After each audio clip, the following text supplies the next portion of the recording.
Hey everybody, it's Derek from 9D Diagnostics. We have in the workshop today an Alfa Romeo. I'm quite interested in driving this one in this morning because, as you can see, it's a left-hand drive. It's in for an interim service, and a customer complaining of the passenger side window not opening. We've removed the door panel to see what's going on, and we didn't have to do any tests whatsoever because we found that the window actuator had completely disintegrated.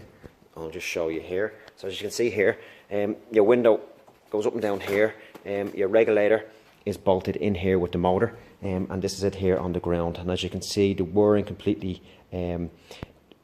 broke and came apart.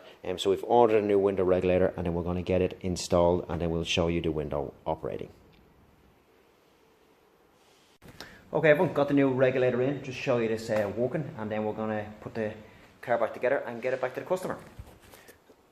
So there you go, as you can see, the new window is in, and this is the regulator working.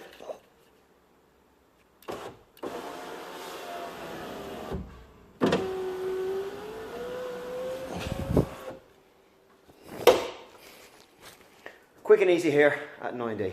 Book your car in today for any work you need done.